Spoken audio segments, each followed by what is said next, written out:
আসসালামু আলাইকুম। ব্রেকফাস্ট শেষ করে চলে গেলাম আমার পার্টনারের ফ্যাক্টরি অফিসে। এটা হচ্ছে ওয়েটিং লবি। এটা হচ্ছে ওয়ার্ল্ড ম্যাপের উপরে ডিফারেন্ট কান্ট্রির ডিফারেন্ট টাইম জোন। এটা হচ্ছে ক্যান্টিন গেস্টদের জন্য। The director rooms where we're supposed to participate a meeting with the director. This is the director room.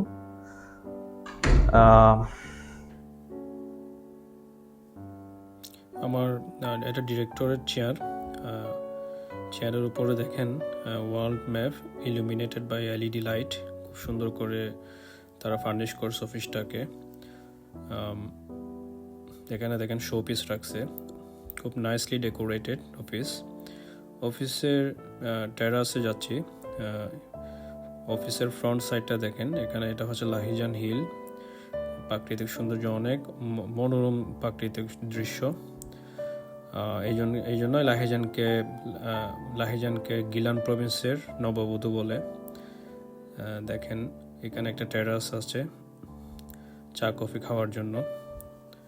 অফিসে আমরা মাঝে কিছুক্ষণ পরেই টিফিন দিচ্ছিল, নাস্তা করতেছিলাম। এগুলো হচ্ছে ওটাই। এটা হচ্ছে আমরা পাইকেক যেটা বলি, পাইকেক ডিপোজিটর। আমার কাজ যেহেতু ফুড ইন্ডাস্ট্রি নিয়ে, সেই জন্য আপনাদেরকে দেখাচ্ছি।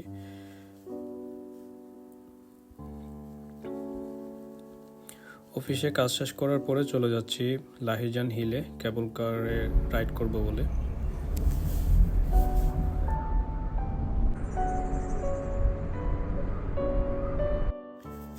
আমরা এখন on the way to Lahijan hill. এখানে দেখেন ক্রস রোড, যেটাকে আমরা চৌরাস্তা বলি, একটা স্কাল্পচার ভাস্কর্য। এটা যদিও মুসলিম কান্ট্রি বলে, বাট এখানে প্রত্যেকটা রাস্তার মোড়ে আমি ভাস্কর্য দেখছি। সামনে যেটা দেখতে পাচ্ছেন এটা হচ্ছে আইকনিক লাহিজান হিল। এই যে ডান পাশে এটা হচ্ছে লেক, যেখানে আমি প্রতিদিন সন্ধ্যার পরে হাঁটতাম। আর বাম পাশ দিয়ে আমরা চলে যাব লাহিজান হিলে। এই যে এটা হচ্ছে লাহিজান, অলরেডি আপনারা দেখতে পাচ্ছেন লাহিজান লেখা আছে।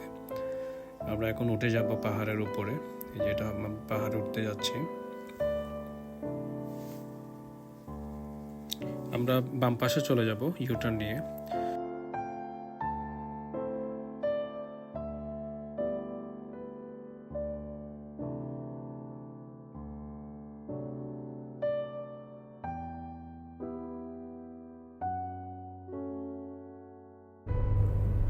অনেকক্ষণ ড্রাইভ করার পর আমরা পাহাড়ে চড়ে উঠছি।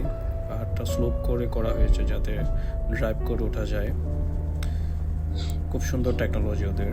ইরানিদের রুচিবোধ অনেক ভালো, আমি যেটা দেখলাম সোফার। সো আমরা এখন পাহাড়ের টপে চলে আসছি, টপ অফ দ্য হিল। ডান পাশে যাব কেবল কার রাইডে চড়ার জন্য। টিকিট নিতে হবে।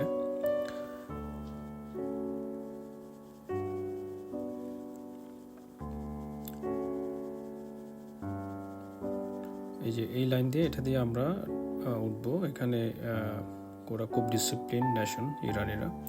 যে দেখেন ওরা কিউতে দাঁড়াইছে লাইনে। টিকিট নিয়ে আমরা এখন উঠতে যাচ্ছি। ঠিক সবাইকে ওয়েলকাম। এই পর্যায়ে আমি কেবল কারে উঠলাম। আমার জন্য ডেডিকেটেড একটা কম্পার্টমেন্ট ছিল, যদিও ইরানিরা শেয়ার করে সবগুলো উঠতেছিল, বাট আমি ফরেনার দেখে আমার জন্য আলাদা একটা কম্পার্টমেন্ট ওরা দিয়ে দিল আর কি। সো কেবল কারের আমার টিকিটের প্রাইস নিচ্ছে 2,50,000 তোমান। বাংলাদেশি টাকায় প্রায় 540 টাকার মতো পড়ে। 1 লাখ তোমান ইকুয়াল 215 টাকার মতো বাংলাদেশি টাকায়। হ্যাঁ, ইরানের কারেন্সি আসলে, ওদের যেহেতু স্যাংশন খাওয়া দেশ, ওদের কারেন্সির ইনফ্লেশনটা অনেক বেশি। দেখেন লাহিজান শহরের সৌন্দর্য কেবল কার থেকে। লাহিজান অ্যাকচুয়ালি টি এর জন্য খুবই ফেমাস, চায়ের জন্য। এটা পিনাটের জন্য খুবই ফেমাস টোটাল ইরানে। পিনাট বলতে চীনা বাদাম যেটা আমরা বলি। সো আমি দেখেন এখানে নিচে যেগুলো দেখা যাচ্ছে কেবল কার থেকে, এগুলো হচ্ছে চা বাগান। লাহিজান নর্দার্ন ইরান ইউজুয়ালি অনেক বিউটিফুল। সো কেউ ইরান ভিজিট করতে চাইলে তাদের হলিডে সম্পর্কে জেনে নেওয়া উচিত, কারণ হলিডেতে বাসের টিকিট, তারপর প্লেনের টিকিট যায় না। আর টুরিস্ট স্পটগুলোতে নর্মালি হোটেলে জায়গা পাওয়া যায় না, হোটেলে সিট থাকে না।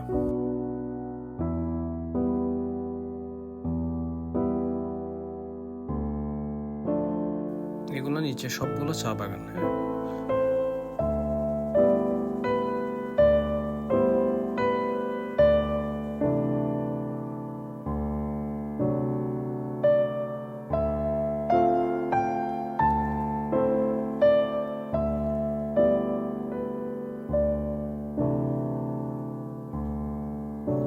এটা হচ্ছে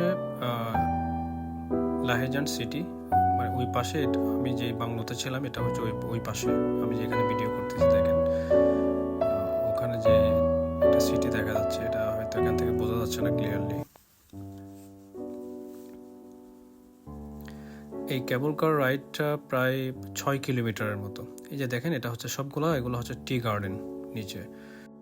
লাহিজান শহরের বিউটি ফিজিক্যালি না দেখলে বোঝানোটা আসলে অনেক ডিফিকাল্ট। অনেক সুন্দর একটা শহর।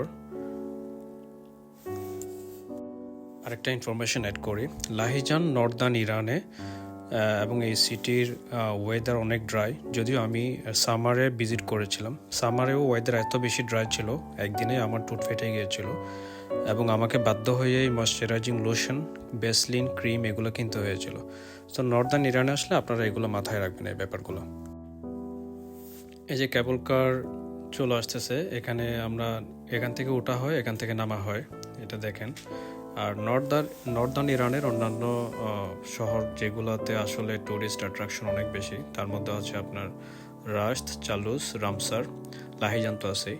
সো এই সিটিগুলো সচরাচর টুরিস্ট অনেক বেশি ভিজিট করে, এখানে আপনারা ভিজিট করতে পারেন। এই যে আমার কাজ শেষ, আমি নেমে গিয়ে এখন চলে যাচ্ছি। এই পর্যায়ে আমি কেবল কারের মেকানিজম এক্সপ্লেন করব অ্যাজ অ্যান ইঞ্জিনিয়ার। এটা হচ্ছে ড্রাইভিং হুইল, মেইন হুইল। এটা মূলত কেবলটাকে সে ড্রাইভ করতেছে আর কি, কেবলের সাথে কেবল কারটা মানে ফিক্স করা। এই যে এটা ড্রাইভ হুইল, এই যে দেখেন এটা এই যে হুইলগুলো ড্রাইভ করে কেবলটাকে মানে আপনার ফরওয়ার্ড দিচ্ছে, আর এইটা এই পাশের হুইলটা রিভার্সে নিয়ে যাচ্ছে। হ্যাঁ, একটা ক্লকওয়াইজ, একটা অ্যান্টি ক্লকওয়াইজ মুভিং করতেছে। এই যে দেখেন এই হচ্ছে মেকানিজম। আর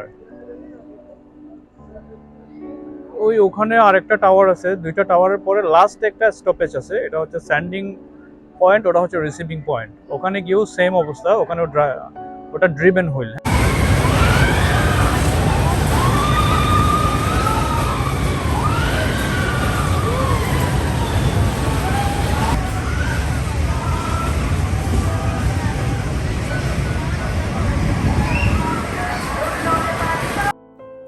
আমি হিল থেকে নেমে গেছি, এখন রাতের ভিউ দেখেন হিলের, লাহিজান হিলের।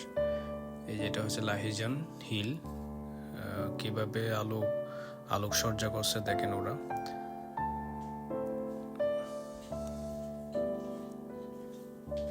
কাছ থেকে দেখেন হিলটাকে। এখানে আর্টিফিশিয়াল একটা ফোয়ারা করছে, স্প্রিংলার বলি আমরা যেটা, উপর থেকে পানির ঝর্ণা পড়তেছে হিল থেকে, এবং লোকজন এটা এনজয় করে অনেক। আর এই হিলের ঠিক অপোজিটে হচ্ছে আইকনিক লাহিজান লেক, যেটা আমি এর আগের ভিডিওতে দেখিয়েছি আপনাদের। এ পর্যায়ে আমি আসছি একটা হাইপার মার্কেটে কিছু কেনাকাটা করতে। এই হাইপার মার্কেটটা অনেক বিগ একটা hypermarket, large hypermarket. আর এই দেখেন এই হাইপার মার্কেটের অপোজিটে রাস্তা ক্রস করলেই আমার বাংলো বাড়ি, যেখানে আমি ছিলাম। ইরানের রাতের সৌন্দর্য দিনের চাইতে অনেক বেশি কম্পারেটিভলি।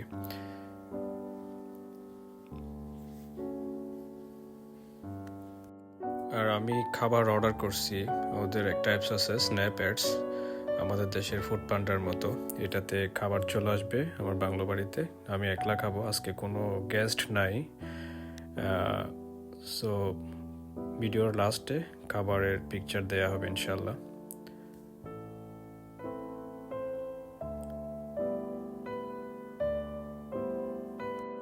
আর একটা জিনিস আমার কাছে ইরানিদের খুব ডিসিপ্লিনড নেশন মনে হয়েছে। এই দেখেন এটা একটা ফুটপাতে তারা লাইভ কাবাব স্টেশন করছে, বাট হাঁটার রাস্তা কিন্তু ঠিকই আছে। খুব সুন্দর করে তারা তাদের শহরকে সাজিয়েছে। দেখেন এই যে কি সুন্দর করে তাদের ফুটপাথটাকে তারা অ্যারেঞ্জমেন্ট করছে। ইরানিদের বিহেভিয়ার, ম্যানার, হসপিটালিটি আমাকে মুগ্ধ করেছে এক কথায়। আমি অভিভূত। সো আমি এখন রাস্তা ক্রস করব।